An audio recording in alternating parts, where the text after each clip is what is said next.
안녕하세요. 급여 처음이어도 괜찮아입니다. 지난 영상에 이어 이번 영상에서는 연말정산 결과에 따른 세금 신고 방법에 대해 알아보도록 하겠습니다.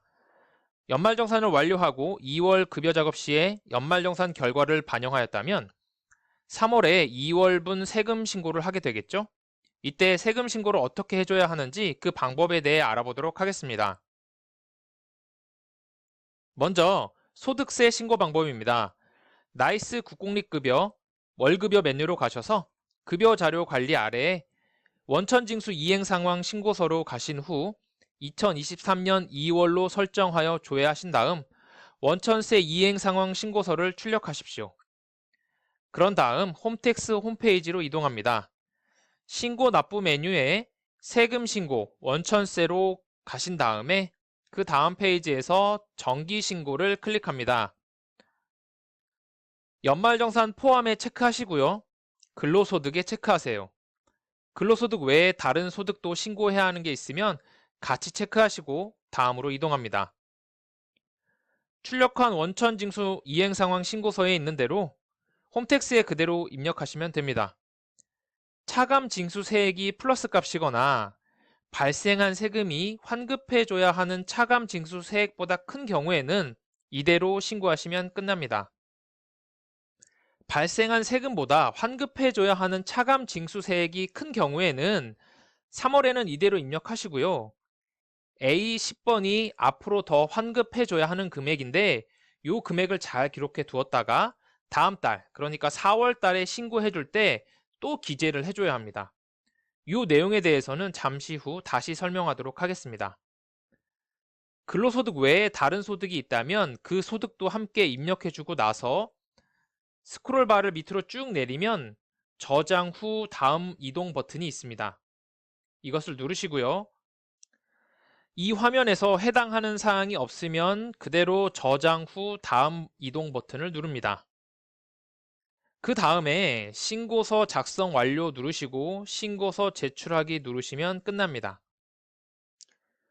조금 전에 언급했던 것 중에 발생 세금보다 환급해줘야 하는 차감 징수 세액이 더 큰 경우에는 어떻게 해줘야 하는지 이 부분에 대해서 조금 더 알아보도록 하겠습니다. 나이스에서 출력한 원천징수 이행 상황 신고서에 있는 내용을 그대로 입력하고 나면 추가로 더 환급해줘야 하는 금액이 이렇게 나올 겁니다. 스크롤 바를 밑으로 내리면 이 금액이 20번에도 입력되어 있습니다. 이 금액을 다음 달, 그러니까 4월 달 세금 신고할 때 12번 전월 미환급 세액에 입력해 줍니다. 그렇게 되면 3월에 발생한 세금에서 미환급된 세액을 제하고 납부 금액을 계산해 줍니다. 발생한 세금보다 환급해줘야 하는 세금이 남아있다면 20번에 또 이렇게 차액이 2월 되는데요. 5월달 세금 신고 시 20번에 2월 된 환급 세액을 다시 12번에 입력해서 환급 세액이 없어질 때까지 반복해 주시면 되겠습니다. 이전 영상에서 기타급여 1과 기타급여 4의 환급 대상자에게 2월에 먼저 환급해주는 상황에 대해서 설명했는데요. 이렇게 기타급여 1과 기타급여 4의 환급 대상자에게 2월에 먼저 환급해주게 되면 3월에는 기타급여 1과 기타급여 4에서 납부해야 할 세금이 발생하게 될 겁니다. 월급여에 해당하는 직원들에게는 아직 환급해줘야 할 금액이 남아있지만 기타급여 1과 기타급여 4에서는 납부해야 할 세금이 발생해서 납부해야 되는 것이죠. 예를 들어 여기에서 보시는 바와 같이 3월에 급여 작업을 실시한 결과 기타급여 1과 기타급여 4에서 55만 5,380원이 발생했다면 A10번에 이렇게 조정 환급 세액으로 넣어주는 겁니다. 3월에 발생한 세금이 1,358만 1,920원이고 2월에 미환급한 금액이 2,496만 5,170원일 때 3월에 발생한 1,358만 1,920원을 모두 환급액으로 사용할 수도 있지만 그 중에서 1,302만 6,540원만 환급액으로 사용하고 기타급여 1과 기타급여 4에서 발생한 55만 5,380원은 납부하는 것으로 기재를 해주는 것이죠. 이런 상황에 있는 주무관님이 있다면 이렇게 활용하시면 되겠습니다. 다음으로 지방소득세 신고 방법에 대해 알아보도록 하겠습니다. 먼저 신고 대상 금액을 확인해야겠죠. 국공립급여 월급여 메뉴로 가셔서 공제 계산 내역으로 들어갑니다. 여기에서 2월 지방소득세 금액을 확인하시고요. 그 다음 국공립급여의 연말정산 메뉴로 가셔서 연말정산 처리 아래에 부서별 결과 세부 내역 조회에서 전체 지방소득세 차감 징수액을 확인합니다. 그런 다음 위텍스 홈페이지로 갑니다. 신고하기 메뉴에서 지방소득세 특별징수를 클릭합니다. 단건 납부의 비회원 납부를 클릭하시고 다음을 클릭합니다. 화면에서 보시는 바와 같이 기본사항을 입력합니다. 홈택스에서 신고한 접수증을 보면 접수번호가 있는데요. 2번에서 홈택스 접수번호를 입력하면 홈택스에서 신고한 내용을 가져올 수 있습니다. 기본 정보를 입력한 다음 7번의 다음을 누르시고 8번에 2월에 발생한 지방소득세 금액을 입력해 줍니다. 그런 다음 내용 입력 열기 버튼을 눌러서 10번에 환급해줘야 할 차감 징수 세액을 입력해 주고 다음 버튼을 누른 후 제출하시면 되겠습니다. 환급해줘야 하는 차감 징수 세액이 2월에 발생한 세액보다 더 많으면 미환급 세액이 발생할 겁니다. 아까 입력해준 화면에서 아래로 내려보면 2월에 환급해준 후 앞으로 더 환급해줘야 하는 미환급 세액이 차감 후 환급 잔액으로 이렇게 나오게 되는데 이 금액을 다음 달, 그러니까 4월 달에 신고할 때 연말정산 환급액에 넣어주시면 됩니다. 그럼 4월 달 신고할 때는 이렇게 하면 되겠죠? 먼저 3월에 발생한 지방소득세를 여기에 넣어주시고요. 3월 신고 때 확인했던 차감 후 환급 잔액을 연말정산 환급액에 넣어주면 그에 따른 미환급 금액이 이렇게 나오게 되고 또 2월이 되게 되는데요. 이 2월 되는 미환급 금액이 없어질 때까지 반복해 주시면 되겠습니다. 앞에 소득세 신고 부분에서 말씀드린 바와 같이 기타급여 1과 기타급여 4의 환급 대상자에게 2월에 먼저 환급을 해주게 되면 3월에는 기타급여 1과 기타급여 4에서 납부해야 할 지방소득세가 발생된다고 했는데요. 소득세에서와 마찬가지로 지방소득세에서도 월급여에 해당하는 직원들에게는 아직 환급해줘야 할 금액이 남아있지만 기타급여 1과 기타급여 4에서는 납부해야 할 지방소득세가 발생하게 됩니다. 홈택스에서는 이럴 경우 조정환급세액에 넣어줬는데요.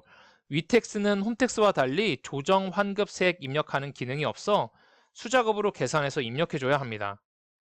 예를 들어 3월에 발생한 지방소득세가 135만 7,870원이고 미환급 금액이 249만 2,470원이며 기타급여 1과 기타급여 4에서 3월에 발생한 지방소득세가 6만 1,870원이라고 한다면 4월에 신고할 때는 납부세액에 3월에 발생한 지방소득세 135만 7,870원을 기재해 주시고요. 연말정산 환급액에 129만 6천원을 기재해 주면 기타급여 1과 기타급여 4에서 발생한 지방소득세 6만 1,870원을 납부하는 것으로 신고하고 납부할 수 있습니다. 이렇게 하면 다음 달에도 환급해줘야 하는 금액이 남아있지만 차감 후 환급 잔액이 0원이 될 겁니다. 0원으로 나왔다고 해서 5월 달에 신고할 때 연말정산 환급액을 0으로 입력하면 안 되겠죠? 수작업으로 계산해서 4월에 신고할 때와 똑같이 미환급 금액을 넣어줘야 합니다. 5월 달에 신고하는 경우를 한 번 더 살펴보겠습니다. 환급해줘야 하는 총 금액이 416만 6,850원이었습니다. 이 중에서 3월 신고 때 미환급 잔액이 249만 2,470원이었고 4월 신고 때 미환급 잔액이 119만 6,470원이었죠. 그럼 5월 달에는 4월에 발생한 지방소득세 200만 2,700원에서 기타급여 1과 기타급여 4에서 발생한 81만 2,630원을 납부하도록 연말정산 환급액에 119만 470원을 입력해줘야 하는 것입니다. 이렇게 환급 잔액이 없어질 때까지 반복하시면 되겠습니다. 근로소득 외에 신고하고 납부해야 하는 다른 소득, 즉 사업소득이나 기타 소득이 있는 경우에는 근로소득에 대한 내용을 모두 제출한 후에 동일한 과정을 거쳐서 납부세액을 입력해주면 됩니다. 왜 한 번에 입력하지 않고 두 번에 걸쳐서 입력해주는지 의아하실 텐데요. 위택스는 홈택스와 달리 납부 금액이 소득 유형별로 따로 생성되는 기능이 없어서 한 번에 입력해주게 되면 납부해야 할 사업소득 및 기타 소득에 따른 지방소득세가 있더라도 근로소득에 따른 지방소득세와 함께 환급 대상 세금으로 계산됩니다.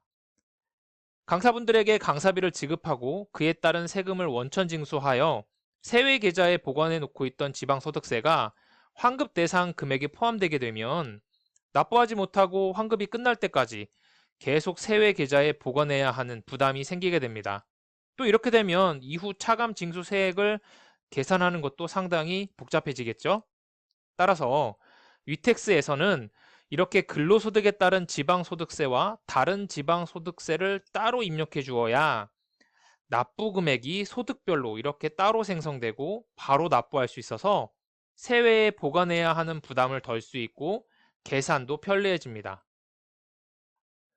지금까지 연말정산 사후 작업에 대해 알아보았습니다. 부족하지만 처음 연말정산 업무를 담당하시는 주무관님들에게 도움을 드리고자 연말정산 자료와 영상을 제작해 보았는데요. 이 영상이 연말정산 업무를 처리하시는데 많은 도움이 되셨기를 바랍니다. 이상으로 2022년 귀속 연말정산에 대한 모든 안내를 마치도록 하겠습니다. 감사합니다.